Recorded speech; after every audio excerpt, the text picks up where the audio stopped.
Hi friends, welcome back to our channel. 5ാം ക്ലാസ്സിലത്തെ English ക്ലാസ്സിലേക്ക് എല്ലാ കൂട്ടുകാർക്കും സ്വാഗതം. അപ്പോൾ നമ്മുടെ എക്സാം ഒക്കെ കഴിഞ്ഞിട്ടുണ്ട്. അപ്പോൾ നമ്മൾ പുതിയ യൂണിറ്റിലേക്ക് കടക്കുകയാണ്. Unit 3 tender shoes. ഓക്കെ, അപ്പോൾ ഇതിന് മുന്നേ ഉള്ള എല്ലാ യൂണിറ്റ്സും നമ്മൾ അപ്ലോഡ് ചെയ്തിട്ടുണ്ട്, ആക്ടിവിറ്റീസും എല്ലാം നമ്മൾ അപ്ലോഡ് ചെയ്തിട്ടുണ്ട്. അപ്പോൾ കാണാത്ത കൂട്ടുകാരുണ്ടെങ്കിൽ പ്ലേലിസ്റ്റ് ചെക്ക് ചെയ്ത് നോക്കാം. നമുക്ക് അടുത്ത യൂണിറ്റിലേക്ക് കടക്കാം. Unit 3 tender shoes. അപ്പോൾ എന്താണ്, ആദ്യം തന്നെ ഒരു പിക്ചർ തന്നിട്ടുണ്ട്. then അതിൻ്റെ അടിയിൽ വങ്കാരി മാതായുടെ ഒരു കോട്ട്സ് കൊടുത്തിട്ടുണ്ട്. when we plant a tree we plant hope. എന്താണ്, നമ്മളൊരു ട്രീ പ്ലാന്റ് ചെയ്യുമ്പോൾ, നമ്മൾ എന്തെങ്കിലും കുഴിച്ചിട്ട് ഇടുമ്പോൾ നമ്മൾ പുതിയൊരു പ്രതീക്ഷയാണ് ഉണ്ടാക്കാനായിട്ട് പോകുന്നത് എന്നാണ് പറയുന്നത്. ഓക്കെ, അപ്പോൾ ജസ്റ്റ് ഒരു കവർ പേജ് പോലെ കൊടുത്തിട്ടുള്ളതാണ്. നമുക്ക് ലെസണിലോട്ട് കടക്കാം. ഓക്കെ, അപ്പോൾ ഈ യൂണിറ്റിലെ ആദ്യത്തെ ലെസൺ എന്ന് പറയുന്നത് എന്താണ് കൂട്ടുകാരെ? ഒരു പോമാണ്. ബ്യൂട്ടിഫുൾ ആയിട്ടുള്ള മൂണിനെ കുറിച്ച് പറയുന്ന ഒരു പോമാണ്. അപ്പോൾ അത് എഴുതിയിട്ടുള്ളത് ആരാ? നമുക്ക് ഓഥറിനെ പറ്റിയിട്ട് ആദ്യമായിട്ട് അബൌട്ട് ദ ഓഥർ കൊടുത്തിട്ടുണ്ട്. Robert Louis Stevenson was a Scottish novelist, essayist, poet and travel writer. അപ്പോൾ എന്താണ്, റോബർട്ട് ലൂയിസ് സ്റ്റീഫൻസൺ എന്ന് പറയുന്ന ഒരു സ്കോട്ടിഷ് നോവലിസ്റ്റ് ആയിട്ടുള്ള ആളാണ് എന്തെഴുതിയത്? നമ്മൾ മൂൺ എന്ന് പറയുന്ന ബ്യൂട്ടിഫുൾ ആയിട്ടുള്ള പോം എഴുതിയിട്ടുള്ളത്. He is best known for works such as Treasure Island, kidnapped and a child's garden of verses. അപ്പോൾ ഇതൊക്കെയാണ് നമ്മുടെ പോയറ്റിൻ്റെ പ്രധാനപ്പെട്ട വർക്കുകൾ. ഓക്കെ, അപ്പോൾ ജസ്റ്റ് നമുക്ക് ഈ പോയറ്റിനെ കുറിച്ചിട്ട് നോക്കിയാൽ മതി. അത് നമുക്ക് ഡീറ്റെയിൽ ആയിട്ട് പഠിക്കാനൊന്നുമില്ല, ജസ്റ്റ് ഒന്ന് വായിച്ചു പോവാം. നമുക്ക് നമ്മുടെ ലെസണിലോട്ട് കടക്കാം. The moon. Here is a poem that shows how nature is a good companion and guardian. അപ്പോൾ എന്താണ്, നേച്ചറിനെ കുറിച്ചിട്ടാണ് പറയുന്നത്.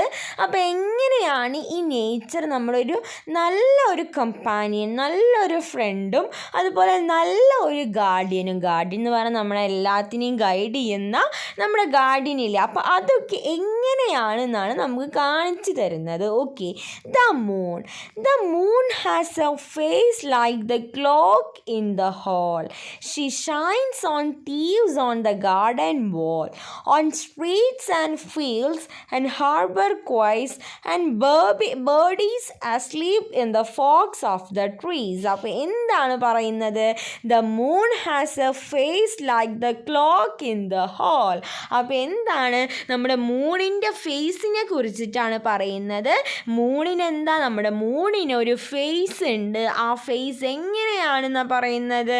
നമ്മുടെ ഹോളിൽ തൂക്കിയിട്ടിട്ടുള്ള ആ ഹോളിലുള്ള ക്ലോക്ക് പോലെയാണ് മൂണിൻ്റെ ഫേസ്. അത്രയും സുന്ദരമായിട്ടുള്ള ഒരു ഫേസാണ് നമ്മുടെ മൂണിൻ്റേത്. She shines on thieves on the garden wall. അപ്പോൾ ഷീ മൂണിനെ എന്താണ്, ഷീ ആയിട്ടാണ് പറയുന്നത്. അവൾ എങ്ങനെയാണെന്നാണ് പറയുന്നത്?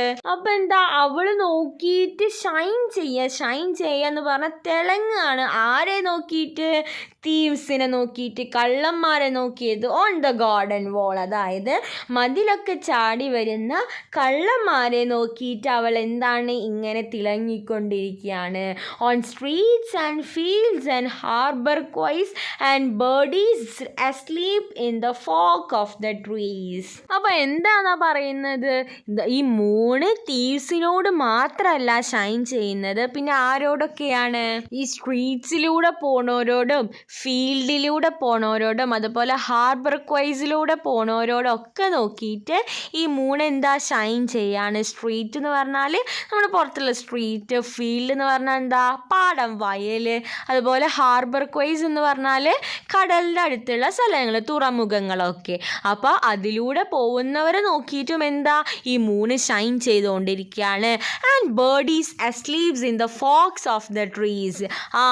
അപ്പോൾ മനുഷ്യന്മാരോട് മാത്രമല്ല, പിന്നെ എന്താണ്, മരത്തിൻ്റെ ഫോക്സിൻ്റെ ഇടയിൽ, ഫോക്സ് എന്ന് പറഞ്ഞാൽ നമ്മുടെ ഈ മരം ഇങ്ങനെ വലുതായിട്ട് ചില്ലകളും കൊമ്പുകളൊക്കെ ആയിട്ട് പോയില്ലേ, അപ്പോൾ ആ സെൻറ്ററിൽ നിന്ന് രണ്ടും കൂടി ജോയിൻ ആവുന്ന ആ സ്ഥലത്തിനെയാണ് ഫോക്ക് എന്ന് പറയുക. അപ്പോൾ അവിടെ ഉറങ്ങിക്കൊണ്ടിരിക്കുന്ന ബേർഡ്സിനെ നോക്കിയിട്ടും എന്താ, നമ്മുടെ മൂൺ ഇങ്ങനെ ഷൈൻ ചെയ്തുകൊണ്ടിരിക്കുകയാണ്. ഓക്കെ, അപ്പോൾ അതാണ് first stanza.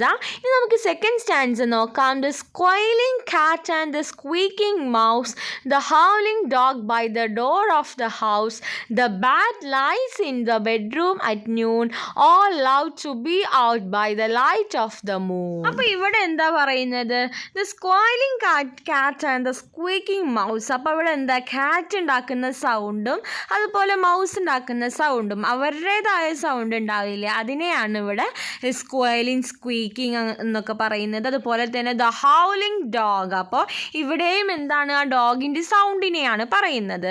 By the door of the house, അപ്പോൾ എന്താണ്, ഇങ്ങനെ സൗണ്ട് ഉണ്ടാക്കിക്കൊണ്ടിരിക്കുന്ന കാറ്റിനെ നോക്കിയിട്ടും മൗസിനെ നോക്കിയിട്ടും ഡോഗിനെ നോക്കിയിട്ടും ഒക്കെ നമ്മുടെ മൂൺ എന്ത് ചെയ്യുന്നുണ്ട്, ഷൈൻ ചെയ്തുകൊണ്ടിരിക്കുന്നുണ്ട്, തിളങ്ങിക്കൊണ്ടിരിക്കുന്നുണ്ട്. The bat that lies in the bed at noon. അപ്പോൾ ബാറ്റ് എന്താ ചെയ്യുക, ഉച്ചക്ക് കിടന്നുറങ്ങും, രാത്രി എണീക്കുകയാണല്ലേ ചെയ്യുക. ബാറ്റ് എന്ന് പറഞ്ഞാൽ നമ്മുടെ വവ്വാല് ഉച്ചക്ക് ഉറങ്ങും, രാത്രി എണീക്കും. അപ്പോൾ ആ ബാറ്റിനെ നോക്കിയിട്ടും നമ്മുടെ മൂണ് ഷൈൻ ചെയ്തുകൊണ്ടിരിക്കുകയാണ്. All love to be out by the light of the moon. അപ്പോൾ എന്താണ്, എല്ലാവർക്കും, ഈ പറഞ്ഞ എല്ലാവർക്കും നമ്മുടെ മൂണിൻ്റെ വെളിച്ചം ഇഷ്ടമാണ്, മൂണിൻ്റെ വെളിച്ചത്ത് പുറത്ത് വരാനൊക്കെ ഇഷ്ടമുള്ള ആൾക്കാരാണ്. ഓക്കെ, നമുക്ക് നെക്സ്റ്റ് സ്റ്റാൻസ എന്താണെന്ന് നോക്കി നോക്കാം. But all of the things that belong to the day curdle to sleep to be out of her way, and flowers and children close their eyes till up in the morning the sun shall arise. അപ്പോൾ ഈ പാരഗ്രാഫിൽ എന്താ പറയുന്നത്, but all the things that belong to the day curdle to sleep to be out of her way. അപ്പോൾ എന്താണ്, അപ്പോൾ ഇങ്ങനെ അല്ലാത്ത കുറച്ച് ആൾക്കാരുമുണ്ട്. അപ്പോൾ ആൾക്കാർ എന്താ ചെയ്യുക, ആൾക്കാർ രാവിലെ എണീച്ചിട്ട് രാത്രി കിടന്നുറങ്ങും. രാത്രി to be out of her way, അവളുടെ വഴിയിൽ ഇവർ ഉണ്ടാവില്ല. അവരെന്ത് ചെയ്യും, കെട്ടിപ്പിടിച്ച് സുഖമായിട്ട് കിടന്നുറങ്ങുമെന്നാണ് പറയുന്നത്. Okay, and flowers and children close their eyes till up in the morning the sun shall arise. അപ്പോൾ അങ്ങനെ ഉറങ്ങുന്നവർ ആരൊക്കെയാണെന്നും പറയുന്നുണ്ട്. ആരൊക്കെയാണ്, ഇങ്ങനെ ഫ്ലവേഴ്സും ചിൽഡ്രനും ഒക്കെ എന്താ ചെയ്യുക, രാത്രി അവളെന്ന് പറഞ്ഞാൽ ഇവിടെ ആരിനെ കുറിച്ചിട്ടാണ് പറയുന്നത്, മൂണിനെ കുറിച്ചിട്ടാണ്. അപ്പോൾ മൂണ് വരുന്ന സമയത്ത് ഇവരെന്ത് ചെയ്യും, കിടന്നുറങ്ങും. പിന്നെ രാവിലെ സൂര്യൻ വരുമ്പോഴാണ് ഇവർ നീക്കുക. ഓക്കെ, അപ്പോൾ അങ്ങനെയുള്ള ആൾക്കാരുണ്ട്.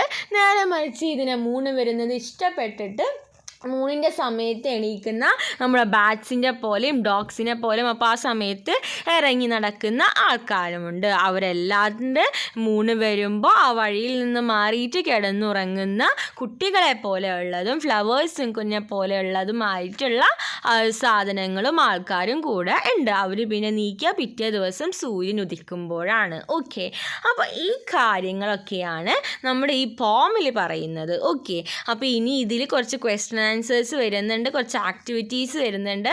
അപ്പോൾ അത് നമുക്ക് നെക്സ്റ്റ് ക്ലാസ്സുകളിലായിട്ട് ഡിസ്കസ് ചെയ്യാം. അപ്പോൾ ഇത്രയും പറഞ്ഞ കാര്യങ്ങൾ കൂട്ടുകാർക്ക് യൂസ്ഫുൾ ആയി എന്ന് വിചാരിക്കുന്നു. Thanks for watching.